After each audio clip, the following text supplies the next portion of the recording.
Good evening. Tonight, I'm going to tell you another strange and unusual story of the unexplainable which lies behind the veil. Our story tonight concerns the dark and violent circumstances surrounding one of the most famous criminals in history. George Durst was a normal citizen of his time, a man completely average in all respects. All respects but one. I knew it. Tucked away down at the bottom of the page. Mr. Walter Durst will give the last of his lectures on clairvoyance tonight at the Cumberland Hall. What? The advertisement. So discreet it's practically invisible. I thought it was quite tasteful. I wish you'd let me deal with that side of the business. You have no head for publicity. I had such an odd dream last night. Not black horses again. I couldn't stand another funeral. It was most frightening. I wish I knew what it meant. Good heavens, they've discovered petroleum in Cheshire. Judith, please listen to me. Walter, I am sorry. I didn't realize you were so upset. Last night, Judith, do you really believe I somehow have an ability to see into the future? Good heavens, dear, we know you do. I mean, some people are left-handed, others have perfect pitch. It's happened and you before, hasn't it? Time after time. The fire in the hotel at Bournemouth, the diphtheria epidemic. Walter, what is it? Judith, last night I saw murder done. Why must it happen to me? Why not to someone who understands these things? I don't want it. Now, Walter, don't be so foolish. We have to make a living, dear, and I'm not sure that you'll be very good at anything else. I was so frightened last night. Then why didn't you wake me? I was so sound asleep I didn't like to.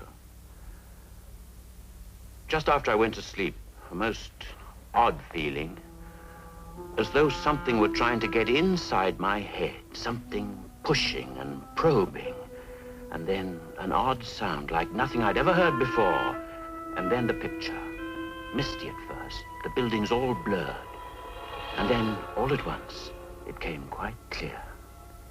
I was walking along a darkened alley in the East End. There was no sound. I could hear nothing but my own breathing. I wanted to save the woman, and at the same time I knew I couldn't stand to see what was happening.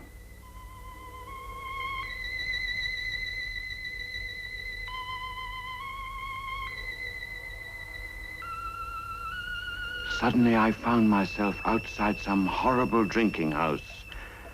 I remember hearing the ticking of a clock. I knew it was important to see the time. My body floated as though it were no more than mist, and the light at the corner of the lane seemed to draw me to it. I felt as if something were guiding me, begging me to look up at the street sign. Bucks Row. I saw it quite clearly, and yet I'd never even heard of the place before. I wish I knew what it all meant. Darling, why should it mean anything? It's probably just an ordinary old nightmare after all that lobster you had last night. No, there was such purpose to it, almost as though I'd been made to see it for some reason. In the early hours of this morning, Timothy Durrant, a cart driver, was returning to his lodgings in Whitechapel when he saw what he thought was a tarpaulin lying in the gutter. Crossed the road for a closer look, only to discover that it was a woman lying there. A lighted match revealed that her throat had been cut. The body has been identified as that of Mary Nichols, 42, a woman of unfortunate reputation, who had last been seen alive but very drunk just before 2:30. The police surgeon has stated that in addition to the throat wounds which caused death, the body had been almost completely... Does it say where it happened? Yes. The body was found in Bucks Row. Judy. The doctor also stated that, in his opinion, the crime had been committed by somebody with considerable knowledge of surgery. Yes, the surgeon's knife, the scalpel. And moreover, it was the same person who brutally murdered Martha Turner 3 weeks ago on the night of August the 7th. An inquest is being held. All the details. Walter, you've got to go to the police. The police? There can't be any motive for killing these terrible women, so the man is probably mad. Don't you see there may be more murders? And more dreams. Walter, think what it would mean if you could go to the police and tell them exactly when and where the next killing would be. No, I won't have any part of it. It's nothing to do with me. Walter, that is a disgraceful attitude. The seeing of justice done isn't merely the business of the police. It's the responsibility of every member of the community. Why, it might mean the saving of countless young lives. Oh, they were hardly young. Walter, it is your duty to go to the police. All right. I suppose you're right. As usual. And, darling, think of the publicity.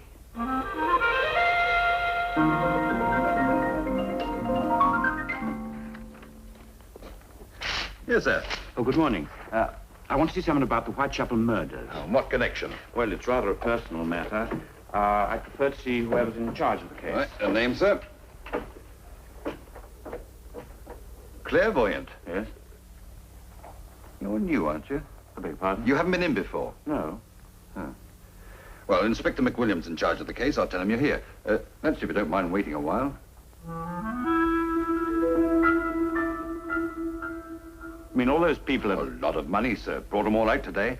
Gypsy Jim, One-Arm Nell, and the old lady with the crystal ball. She can tell us the identity of Jack the Ripper for a mere £50. Jack the Ripper? Well, that's what the newspapers have tagged him. Oh, we have them all, sir, especially on a case like this. But, Constable, I assure you I didn't come here because of any reward. Last night in a dream, I saw the exact circumstances of the Bucks Row murder. Several hours before it occurred. The time, the place, everything. Now, sir, you look a nice, sensible sort of gent. You know, the wife had the same trouble. Wake me up in the middle of the night, she would, just to tell me about these here dreams, so I got her some stuff called slumber pills. Only a cheap medicine, you know, but efficacious. Very efficacious. Never had any more trouble with her since. Thank you, Constable. I assure you will have no more trouble with me either. Good morning. Emily, don't lag behind. I wish to see someone about Jack the Ripper. My little girl has some information I know will prove invaluable. Have a seat, It Mama. happened yesterday afternoon during my usual Tuesday seance. Emily was in rapport with Liati, her little Aztec friend, when suddenly there was a swirl of orange ectoplasm. A ghastly grinning face appeared. Charlatans! Charlatans! A city of millions, once teeming with life after dark, now becomes silent and deserted with the setting of the sun. Children are off the streets with the beginning of nightfall. Women go nowhere unless accompanied by their men. Doors are locked, windows boarded up. London becomes a city of panicking individuals, no man trusting his neighbor or friend. Newspapers demand in their boldest type the apprehension of this mad killer. The rewards mount. Every available police officer is on duty. Groups of men, self-appointed vigilante committees, hunt through dark streets and back alleys. But to no avail.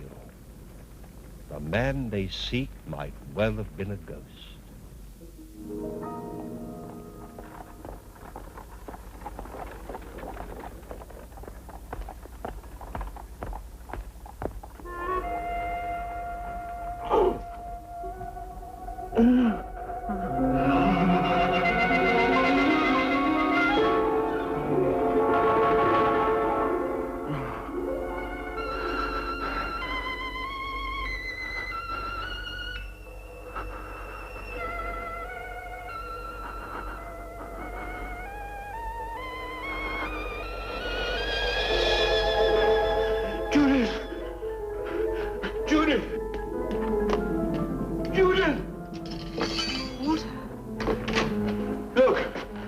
Look at my hand. Look. It happened again. Quite suddenly. I saw the body. He'd cut an ear off. It was lying in the gutter. I picked it up. You see, the blood's still on my hand. Walt. No, I won't wipe it off. They can see it at Scotland Yard. It's a manifestation. They'll have to believe me. Walter, it's your blood. You must have What? dug your nails into the palm. No. I saw it, though. There was a red flower in her dress. And she had a bunch of grapes. And she was still clutching the bunch of grapes. My dear, you must eat something before you go. Go? Where? Oh, no, not the police. They'd only laugh at me again. Then we'll have our dinner and they can laugh at both of us if they want to. I'm coming with you this time.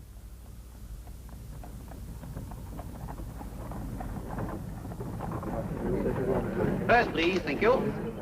2 pennies. Yes, madam. First, please. I think I've got some pennies. Change at Oxford Circus and take... What? He's here. I can feel it. Somewhere quite near. Oh, what are you talking about? Jack the Ripper.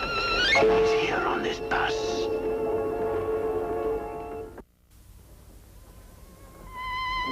Jack the Ripper. He's here on this bus. Where? I don't know, but I can feel the vibrations. It's the same man, the man in the dream. Regent Spock. Walter, are you certain? Of course. Then we must do something. Try to find him. It's vanishing. It's fading away. Regent Spock. Walter, quickly. What a Judith.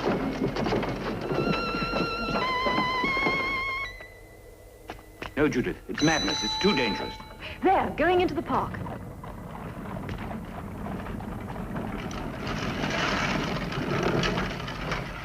Walter, don't stop me. Which way did he go? I don't know. I can't feel it anymore. Well, try. Concentrate. You must. It's no use. He's gone. It just isn't there. Oh, he's so close. Well, I'm sorry. I couldn't help it. Besides, it would have been madness. Now, I think we ought to go and tell the police. Tell them what? Why, that Jack the Ripper's in the park. They might close the gates. Walter, sometimes I despair of you.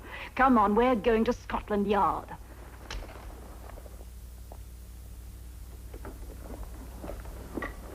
Oh, I didn't expect to see you here again, sir. I want to see Inspector McWilliam, isn't it? He's busy. We're trying to find someone called Jack the Ripper. Perhaps you've read about it. A constable. Walter, let me. Constable, today is the 30th September. It is? And it may be remembered as the day that Jack the Ripper committed his 4th murder. That is, if you just stand there and do nothing to prevent it. Ma'am, I have my orders, that's all. But please, you must let me see the inspector now. This afternoon, I had a vision of a murder that I know is going to take place tonight. You must understand, we can stop it, otherwise the blood will be on my hands as much as... Walter. So a woman will be found dead tomorrow, with her ear severed from the head. What did you say? I saw it in the dream. The ear was lying beside her in the gutter. Constable, this way, ma'am. I'm Inspector McWilliam. What's all this about a dream? My name is Walter Durst. I'm a professional clairvoyant. Perhaps my card will do. Now, what did you dream? Well, I imagined I was walking along a lane in the East End. There was a woman, her throat had been cut, and the ear was lying beside her in the gutter. It's not the first time, you see. The night that Mary Nichols was killed, I saw it just as it happened. The time, the place. When did you send the note? What? The note you received this morning. Oh, I haven't sent any note. I have been here before. The constable will tell you. I'd like a specimen of your handwriting. Sit down, Mr. Durst, will you? Oh, I don't see what my handwriting's got to do with it. Please write. Well, what shall I write? Just 3 words. Dear old boss. Dear old boss. I wish you'd explain. Mr. Durst, you didn't by any chance dream the location of this murder? No, not this time, but I'm sure What do you mean, can not this time? Well, I told you, the other dream, the night that Mary Nichols was killed. But you didn't write to us last time. I don't know what you're talking about.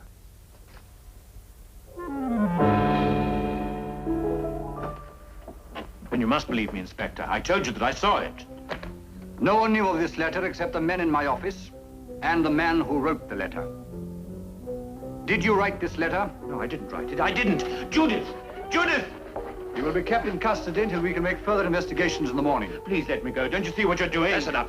Come on. But the woman, I saw what he did to her. You couldn't tell it was a human face. You could save her. Perhaps I have. Please. Please let me help you. All right, Constable. Well, then, God help you.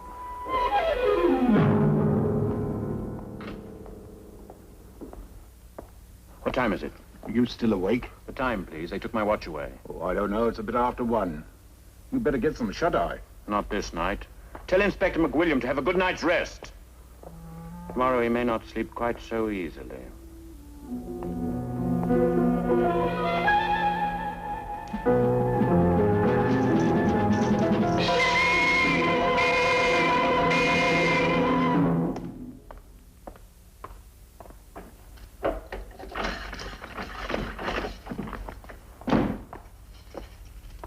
All right.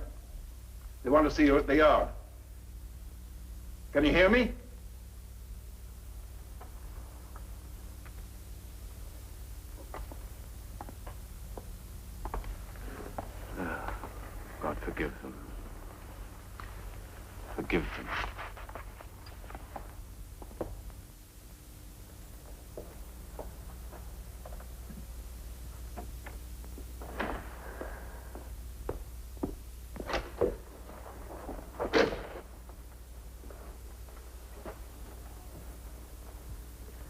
So it happened. And it was in your power to save that life. 2 lives.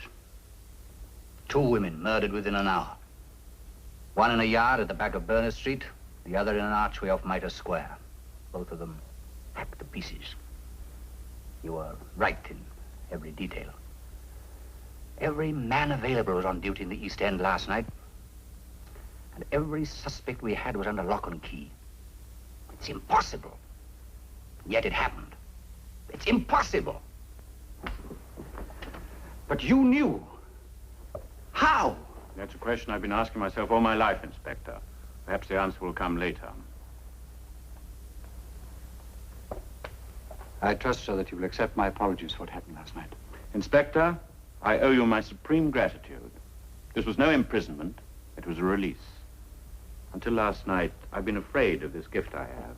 Ashamed because I was not quite normal. My wife had had my courage and my convictions for me. Now I know this power was given to me for a purpose. Respect must be paid to it, and to me. I wish to heaven I'd believed you last night. Should you dream again, of course I shall act immediately. We can act now. Walter, last night? No, this was no dream. But I can find Jack the Ripper. Probably tonight. This time I shan't even ask how. Every policeman in London is at your disposal. And that won't be necessary. Shall we meet at my house at 7 o'clock? At 7.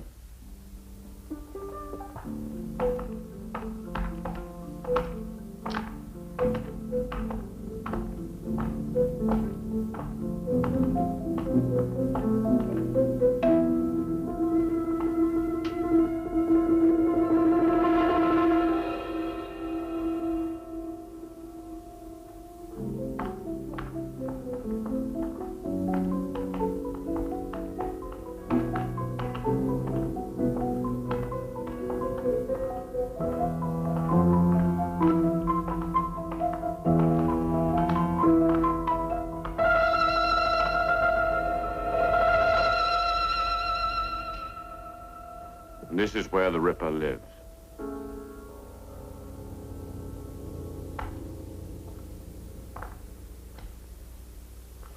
G.R. Willardon, FRCS. Do we knock? I don't know. I don't think we can wake them at this late hour. This is where he lives. It's incredible. A large house in Harley Street, FRCS. Fellow of the Royal College of Surgeons. Inspector, there's a dog lying at the foot of the stairs. Seems to be light on, sir.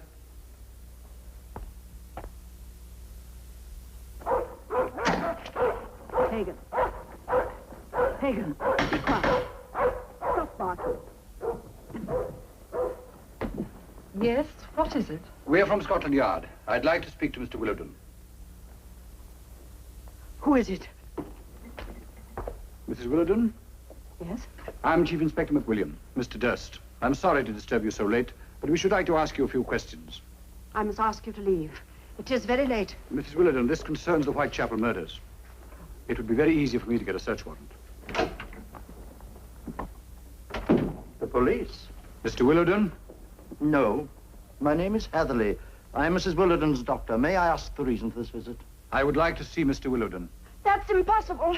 Will you come into the library, gentlemen?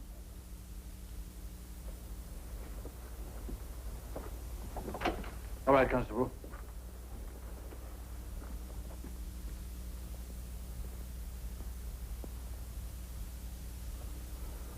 The funeral is tomorrow. I'm sorry, Mrs. Willardon. When did this happen, Doctor? Cerebral hemorrhage late yesterday afternoon. You can understand why Mrs. Willardon is very distressed. I should like to see inside. Inspector, this is outrageous. I insist you take your men and leave this house instantly. Did you sign the death certificate, Doctor? I did. May I see it, please? It's not here. It's at my surgery. Why did you come here? We have reason to believe that your husband knew something about the Whitechapel murders. Why? I'm not at liberty to say. You think he's Jack the Ripper? Mrs. Willardon, I'm here to ask questions, not make accusations. Well, this is a strange... Did you notice anything unusual about your husband's behavior these last few weeks? Mr. Willardon has been ill I'm for some... talking to Mrs. Willardon. Will you please answer my question? You know, don't you? You know. Myra.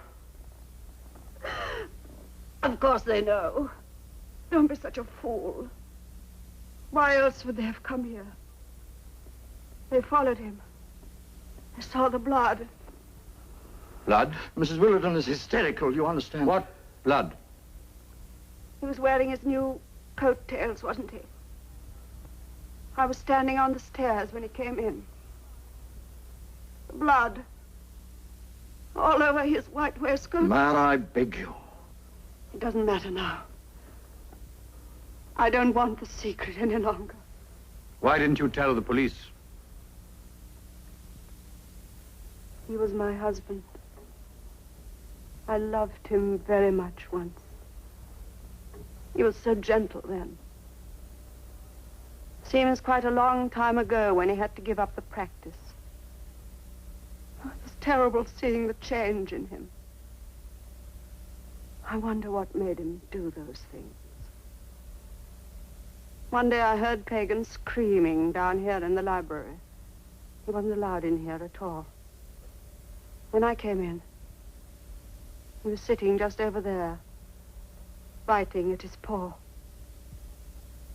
There was a hatpin right through it. He used to love the dog so much, too. And there were the bats. You know that he paid boys off the street to catch bats for him. They'd bring them in a bag to the back door.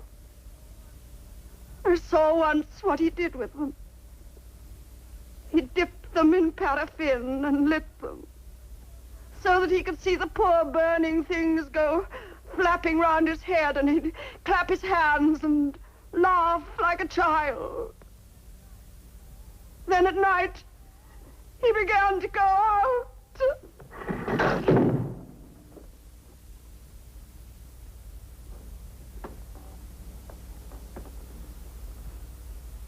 So, the funeral is tomorrow. Yes, to all intents and purposes. The obituary notice has appeared in the Times, and a few relatives have been invited to a simple service in the morning. Where is he, Doctor?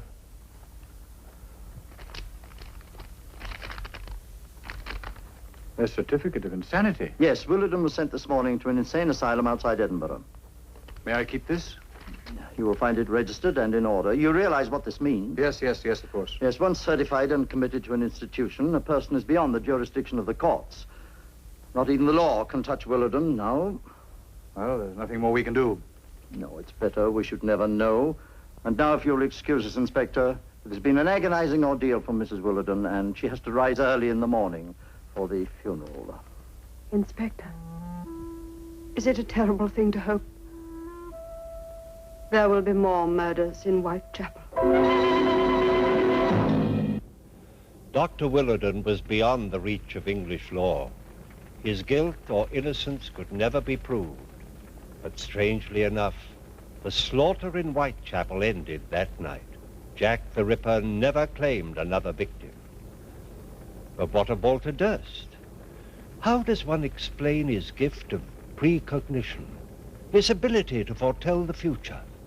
How could he foresee in such detail the victims and the circumstances surrounding their deaths? He'd never seen any of the women involved. He'd never even been to the places where they met their death. And most of all, how was he able to lead the police to a man he did not even know existed?